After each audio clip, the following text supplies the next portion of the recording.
اور غالیچے ہوں گے، قالین ہوں گے بڑی ترتیب سے بچھے ہوئے، وزرابی مبثوثہ، اور مخمل کے نہالچے یعنی تکیے ٹیک لگانے کے لیے ہوں گے جگہ جگہ پھیلے ہوئے۔ افلا ينظرون الى الابل كيف خلقت، تو کیا وہ نظر نہیں ڈالتے اونٹوں پر کہ کیسے انہیں پیدا کیا گیا؟ اللہ کی خلقت، اللہ کی شان، خلاقی، کاریگری کے نمونے تو ہر طرف ہیں۔ تمہارے آس پاس ہر وقت دائیں بائیں یہ اونٹ ہیں جن کو تم استعمال کرتے ہو، سواری کرتے ہو، انہی پہ غور نہیں کیا تم نے؟ کیسے اللہ نے پیدا کیا ہے انہیں؟ وَإِلَى السَّمَاءِ كَيْفَ رُفِعَتْ، اور آسمان پر نظر نہیں ڈالتے کہ کیسے اللہ نے اسے بلند کیا۔ وَإِلَى الْجِبَالِ كَيْفَ نُصِبَتْ، اور پہاڑوں کو نہیں دیکھتے کہ کیسے گاڑ دیے گئے۔ وَإِلَى الْأَرْضِ كَيْفَ سُطِحَتْ، اور زمین پر غور نہیں کرتے کہ کیسے بچھا دی گئی۔ فذکر انما انت مذکر، اے نبی آپ تو تذکیر جاری رکھیے، نصیحت کرتے رہیے، واعظ کہتے رہیے، سمجھاتے رہیے، اور آپ کا کام ہی یہی ہے، سمجھانا، واعظ کہنا، تذکیر فرمانا۔ لست علیہم بمسیطر، آپ ان پر داروغہ نہیں ہیں۔ الا من تولی وکفر، مگر ان میں سے جو کوئی منہ موڑے گا اور جس نے انکار کیا، کفر کیا، فیعذبہ اللہ العذاب الاکبر، تو اللہ تعالیٰ اسے سزا دے گا بہت بڑی سزا۔ ان الینا ایابہم، ان سب کو ہماری ہی طرف لوٹ کر آنا ہے۔ ثم ان علینا حسابہم، اور پھر یقیناً ان کا حساب ہمارے ذمے ہے۔ اے نبی آپ اپنا کام کیجئے، ہم اپنا کام کریں گے۔ یہی بات آئی تھی سورہ رعد میں، فإنما علیک البلاغ وعلینا الحساب، آپ کے ذمے ہے پہنچا دینا، جو پیغامات اللہ کے آ رہے ہیں وہ کنوے کر دینا، تبلیغ کا حق ادا کر دینا، وعلینا الحساب، حساب لینا ہمارے ذمے۔ تو اس سورہ مبارکہ کے بعد بھی اختتام پر مسنون ہے، سنت سے ثابت ہے یہ دعا کرنا، اللہم حاسبنا حسابا یسیرا، پروردگار ہم سے حساب لیجیے و آسان حساب، آمین یا رب العالمین۔ سورۃ الفجر، بسم اللہ الرحمن الرحیم، والفجر ولیال عشر والشفع والوتر واللیل اذا یسر۔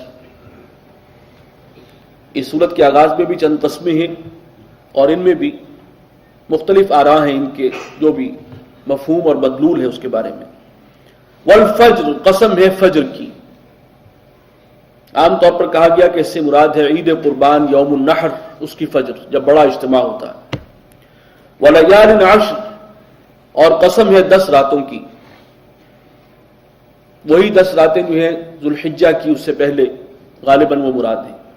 والشفع والوتر، اور قسم ہے جفت کی اور طاق کی، ایون اور آڈ، اور یہ اس سے مراد لیے گئے یہ رمضان کے آخری عشرہ، اس میں جفت راتیں اور طاق راتیں۔ یہ الگ بات ہے کہ ہمارے یہاں صورتحال یہ بنی ہوئی ہے اس مرتبہ کہ ایک رات جو ہے وہ اگر ہمارے حساب سے جفت ہے تو ان کے حساب سے وہی طاق ہے، ہر رات طاق بھی ہے اور جفت بھی ہے۔ واللیل اذا یسر، اور قسم ہے رات کی کہ جب وہ اپنا بستر گول کرے، روانہ ہونے لگے۔ هل فی ذلک قسم لذی حجر، کیوں ان چیزوں میں تو اہل عقل کے لیے، ہوش مندوں کے لیے ایک عظیم گواہی ہے، سوچنے کا بہت مواد ہے اس میں۔ الم تر کیف فعل ربک بعاد، کیا تم نے غور نہیں کیا کیا معاملہ کیا تمہارے رب نے عاد کے ساتھ، ارم ذات العماد، ستونوں والے ارم کے ساتھ۔ یہ ارم جو ہے قوم عاد ہی کے کوئی بڑے بزرگوں میں سے تھے، حضرت سام جو حضرت نوح کے بیٹے ہیں ان کی نسل میں۔ تو ارم ذات العماد، یہ قوم جو ہے عاد مراد ہے وہ والے جو ارم کی اولاد سے ہیں، عاد اولا، ان کی طرف حضرت ہود علیہ السلام کو بھیجا گیا۔ التی لم یخلق مثلها فی البلاد، وہ ایسے ستون تعمیر کرتے تھے کہ ان کے مثل نہیں بنائے گئے دوسرے شہروں اور ملکوں میں، وہ ستون جیسے وہ بناتے تھے۔ وثمود الذین جابوا الصخر بالواد، اور سمود کے ساتھ کیا سلوک کیا اللہ نے، جنہوں نے پتھروں کو تراشا تھا وادی میں، وہ پہاڑوں کی چٹانوں کو تراش کر اسی کے اندر گھر بناتے تھے۔ وفرعون ذی الاوتاد، اور فرعون کے ساتھ کیا معاملہ کیا، وہ جو بہت میخوں والا تھا، بڑے لاؤ لشکر والا تھا۔ الذین طغوا فی البلاد، یہ سب وہ تھے جنہوں نے سرکشی کی ہے زمین میں، ملکوں میں۔ فاکثروا فیہا الفساد، اور زمین کو انہوں نے بھر دیا فساد سے، بہت ادھم مچایا انہوں نے زمین میں. فصب علیہم ربک سوط عذاب، تو پھر برسایا ان پر تیرے رب نے عذاب کا کوڑا. ان ربک لبالمرصاد، یقیناً تیرا رب گھات میں ہے. وہ ایک وقت تک ڈھیل دیتا ہے اور اس کے بعد پکڑتا ہے اور بہت سخت پکڑتا ہے. فَأَمَّا الْإِنسَانُ إِذَا مَا ابْتَلَاهُ رَبُّهُ، انسان کا معاملہ یہ ہے کہ جب اس کا رب اس کی آزمائش کرتا ہے، جانچتا ہے اسے، فَأَكْرَمَهُ، اور پھر اسے عزت دیتا ہے، وَنَعَّمَهُ، اور اس پر نعمتوں کی بارش برساتا ہے. فَيَقُولُ رَبِّي أَكْرَمَنِ، تو انسان کہتا ہے کہ میرے رب نے میری بڑی تکریم فرمائی ہے، مجھے عزت دی ہے، میری شان بڑھائی ہے. غور سے سنیے گا ان آیات کو کہ انسان کا معاملہ یہ ہے کہ جب اس کا رب اسے آزماتا ہے، جانچتا ہے، آزمائش کرتا ہے، اسے عزت دیتا ہے اور نعمتوں کی بارش کرتا ہے، تو وہ یہ کہتا ہے کہ میرے رب نے میری شان بڑھائی، میری عزت میں اضافہ کیا. وَأَمَّا إِذَا مَا ابْتَلَاهُ، اور جب اللہ تعالیٰ اس کو آزماتا ہے، جانچتا ہے، فَقَدَرَ عَلَيْهِ رِزْقَهُ، اور رزق کو اس پر تنگ کر دیتا ہے. فَيَقُولُ رَبِّي أَهَانَنِ، تو وہ کہتا ہے کہ میرے رب نے مجھے رسوا کر دیا، ذلیل و خوار کر دیا. کلا، ہرگز نہیں. حالانکہ اس میں کوئی ایسی بات تو نہیں ہے، بظاہر ٹھیک ہی کہہ رہا ہے وہ. جب اس کے رب نے اسے عزت دی ہے اور اس پر نعمتوں کی بارش کی ہے، وہ کہہ رہا ہے رب نے مجھے عزت دے دی، میری شان بڑھا دی، اور جب امتحان کرتے ہوئے ذرا ناپ تول کر دیا، تنگ دست بنا دیا، تو پھر کہتا ہے کہ مجھے ذلیل کر دیا. تو ایسی ٹیکنیکلی کوئی بات غلط نظر نہیں آ رہی اس میں. وہ کہہ رہا ہے جو کچھ کر رہا ہے رب کر رہا ہے. لیکن جو چیز غلط ہے یا جو چیز وہ نہیں سمجھ پایا انسان اپنی کم فہمی کی وجہ سے، وہ یہ ہے کہ وہ عزت نہیں ہے، یہ ذلت نہیں ہے، یہ دونوں صورتیں آزمائش کی ہیں. اللہ تعالیٰ جس کو زیادہ دے رہا ہے، جس کی دنیا میں عزت ہے اور اس کو اللہ نے نعمتوں سے بھی نوازا ہے، وہ سب کچھ دیا ہے بطور آزمائش. اذا ما ابتلاہ ربہ، جب اللہ تعالیٰ آزمانے کے لیے اسے عزت دیتا ہے اور نعمتیں دیتا ہے، اور جب آزمانے کے لیے اسے جو ہے ناپ تول کر دیتا ہے، تو وہ کہتا ہے مجھے رسوا کر دیا. یہ حماقت ہے اس کی. یہ دونوں صورتیں صرف امتحان کی ہے، آزمائش کی ہے. اس میں نہ عزت کا کوئی پہلو ہے نہ ذلت کا کوئی پہلو ہے.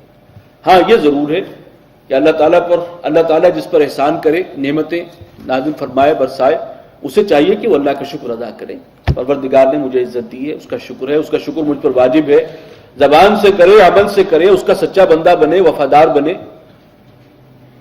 لیکن سختی بھی آئی ہے تو اسے سمجھے کہ اللہ کی طرف سے آزمائش ہے، مجھے صبر کرنا ہے، اس کو جھیلنا ہے، برداشت کرنا ہے، اور جو طریقہ میرے رب نے مجھے بتایا اس سے گزرنے کا، مجھے اسی راستے کو اختیار کرنا ہے.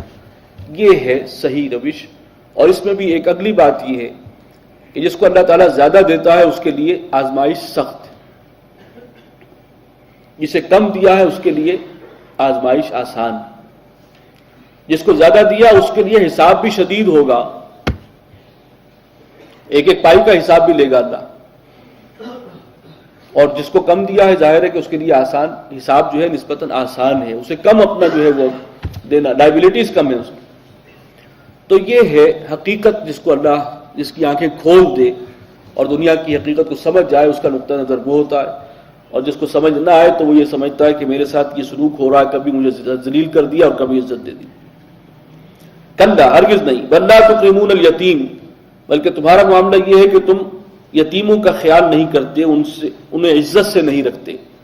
ولا تحاضون علی طعام المسکین، اور تم ایک دوسرے کو اکساتے نہیں ہو یتیم کو، مسکین کے کھانا کھلانے پر. یعنی یہ جو بنیادی انسانی اخلاقیات ہیں تم اس اعتبار سے بھی انتہائی پست ہو. یہ اس معاشرے سے خطاب ہے. نہ یتیموں کے حقوق کا لحاظ رکھتے ہو، اور نہ جو ضرورت مند محتاج ہیں انہیں کھانا کھلاتے ہو، یا کسی اور کو کہنا بھی تمہیں گوارا نہیں ہے کہ یہ بیچارہ ضرورت مند ہے، اس کی ضرورت پوری کر دو، اس کو کھانا کھلا دو. وَتَأْكُلُونَ التُّرَاثَ أَكْلًا لَمًّا، اور تم ساری وراثت کو ہڑپ کر جاتے ہو سمیٹ کر. وَتُحِبُّونَ الْمَالَ حُبًّا جَمًّا، یعنی جس کا داؤ لگتا ہے وہ ساری میراث سمیٹ لیتا ہے، دوسروں کا حق مار دیتا ہے. وَتُحِبُّونَ الْمَالَ حُبًّا جَمًّا، اور مال سے تم محبت کرتے ہو، بہت خوب ٹوٹ کر محبت کرتے ہو، ٹوٹ کر پیار کرتے ہو اس سے. کلا اذا دکت الارض دکن دکا، کوئی نہیں